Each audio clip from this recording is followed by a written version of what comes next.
Today was pretty busy for me and I didn't have a whole lot of time to shoot, but I want to start this episode off by talking about something that I get a lot of questions about, and that's the way that I name my Pokemon.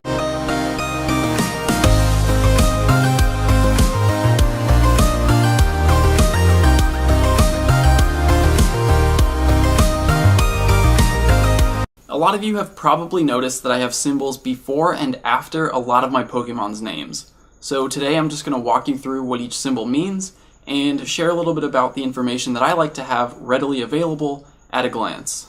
To start, this triangle before my Vaporeon's name indicates that it has 100% perfect IVs, and that's the only symbol I'll put before a Pokemon's name. So that way, when I sort by name, I get my Pokemon with perfect IVs at the very top. So I have Golbat, Rhydon, Snorlax, and Vaporeon all with perfect IVs. A lot of people like to use the number of their IVs in a Pokemon's name. So if this Vaporeon had 78% IVs, it would be Vaporeon 78. The reason I don't use numbers is, one, because I don't want to read my Pokemon's name as Vaporeon 78 every time I look at it, and two, I use favorites to indicate Pokemon that are above 80%. So once I know a Pokemon's above 80%, I know that's a Pokemon I want to keep, and if it gets good moves, I'll power it up. So I'll use favorite to indicate that. You can see all the Pokemon with stars are above 80% IVs.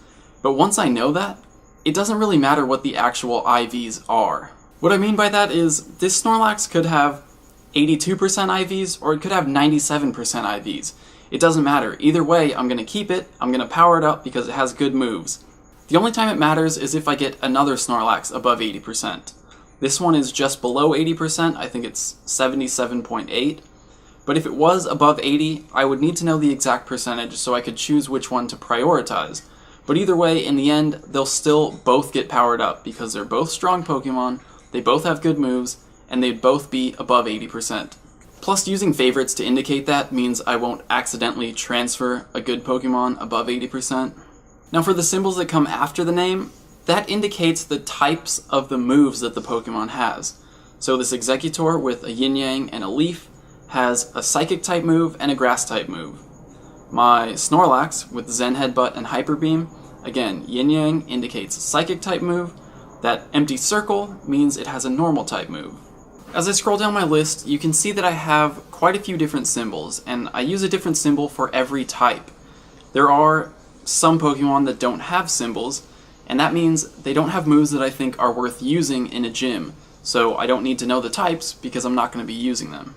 Now, if you've ever tried using symbols or emojis in a Pokemon's name, you know that a lot of them don't work. So if you just try to put in some standard emojis, you get this question mark box. The symbols that actually work are Unicode symbols, and some emojis work as Unicode symbols, but there is a better option. On Android, I use an app called Unicode Pad, and it just has a ton of Unicode symbols that you can copy and paste into Pokemon Go, and most of them will work. They actually all worked before I updated my phone, but now that I'm on Android 7.0, a lot of them stopped working for whatever reason. I know they updated a lot of the emojis. That might have something to do with it. So I had to be very careful and selective with what I use, but you'll see if I use something like the scissors and I copy it, take it over to Pokemon Go, I can paste that into my Vaporeon's name, and it shows up. So Unicode symbols work in Pokemon names. Like I said, on Android 7.0, a lot of them don't work, so you kind of just have to experiment and see what works for you.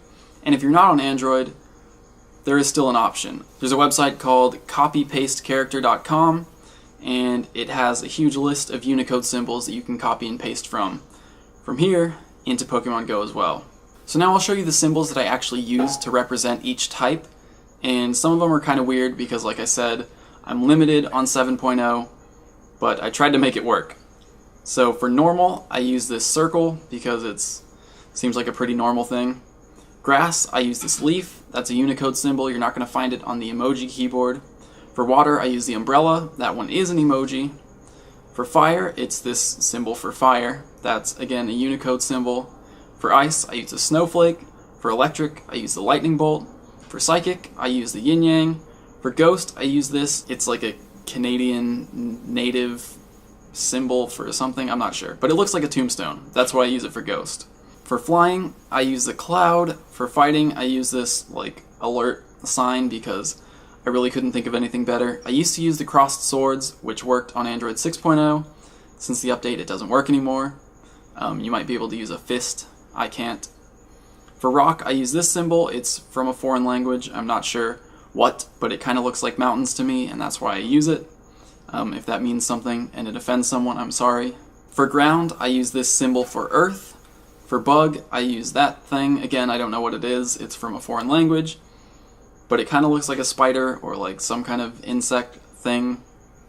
For poison, I use the gas pump because poison gas, I'm not sure.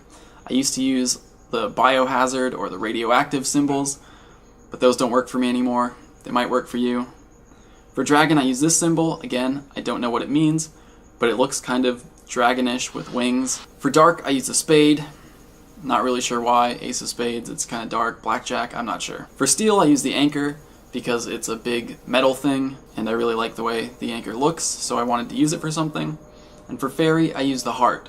So I'm going to put all of these in the description so you can copy and paste them from there if you want to. I'll probably put some other Unicode symbols in there that could work for each type that don't necessarily work for me, but they might work for you. But whenever I get a new Pokemon and I want to keep track of its moves, I can use the emojis from the emoji keyboard, obviously. But for the other ones, I'll just come into this note and copy and paste them back to the game, which now has to reload. Cassie's phone is still on Android 6.0, so I'm just going to show you that a lot of different symbols will actually work on 6.0. In fact, everything from the Unicode keyboard that I had works on Android 6.0. So you can see here that literally every symbol that I've tried to copy and paste into Pokemon Go from that Unicode keyboard works on Android 6.0, at least on this version of it. So like I said, just try things out on the keyboard. A lot of them might work for you that don't work for me, and you might be able to use some more appropriate symbols than a gas pump or a spade. So that's my naming scheme. That's the information I like to have readily available. I like to know what types the Pokemon's moves are, so that when I'm choosing Pokemon to use in a gym, I know exactly what I'm getting. If you have a different naming scheme, let me know how that works in the comments. I'm interested to see how you guys are naming your Pokemon. I know a lot of people put the rank of the offensive and defensive movesets, but I kind of just have that information in my head already anyway. So for me, the most important thing is knowing what types the moves are. So with that said, I hope it helps you out, and here's the rest of the day. It's pretty short, but I walked around LA, met up with Dante, and tested out a little bit more of Pokemon Go Plus's functionality. Check it out.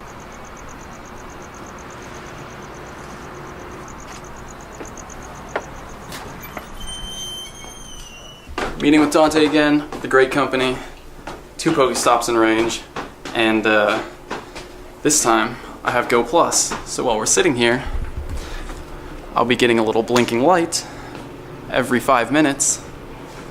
I'll be catching Pokemon and spinning Pokestops without pulling my phone out.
Still using BBM.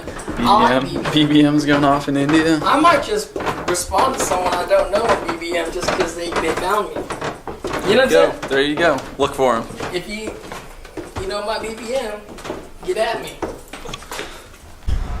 Leaving the great company now, and I've been spinning these Pokestops all day.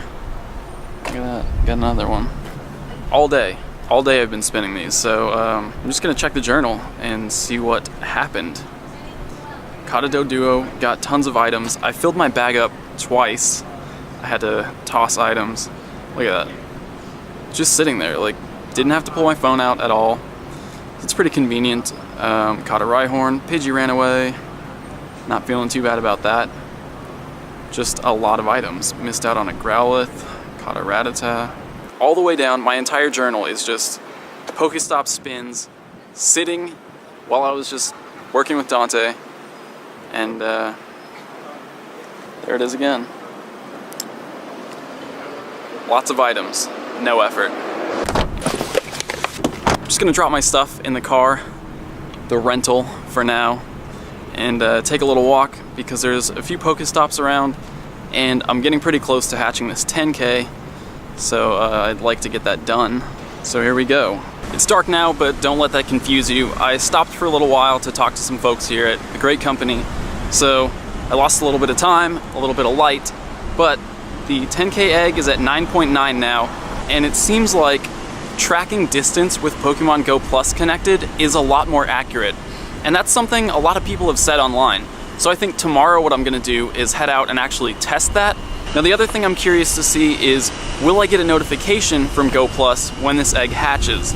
So I'm just gonna lock my phone, put it in my pocket, and keep walking. We'll see what happens. That's a Pokestop, not an egg. Okay, I've walked the distance that I need, so now I just have to wait for the app to update that. So I'm just gonna stand here with Go Plus for a couple minutes, see if it lights up at all.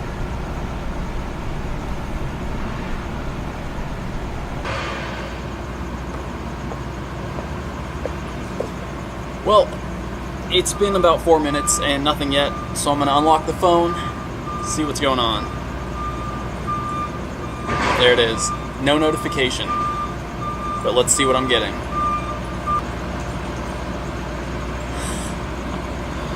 Another Snorlax. Zen Headbutt Hyper Beam again.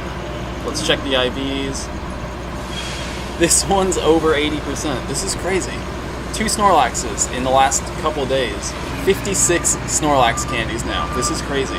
It's a good thing I didn't dump all my candy and Stardust into that last Snorlax because this one has the same moves but better IVs.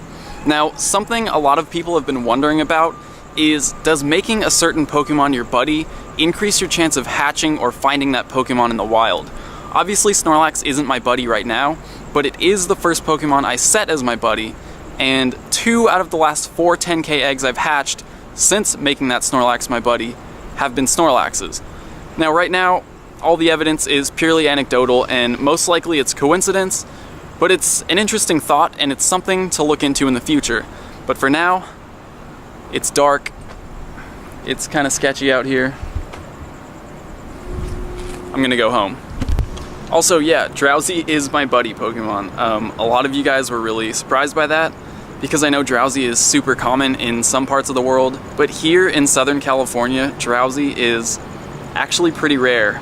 You can see I actually only have 46 Drowsy candies, and that's since the beginning of the game. Since the game launched over 2 months ago, I've only accumulated 46 Drowsy candies. When trading comes out, I would gladly trade you guys some Ekans, Sandshrew, whatever for Drowsy.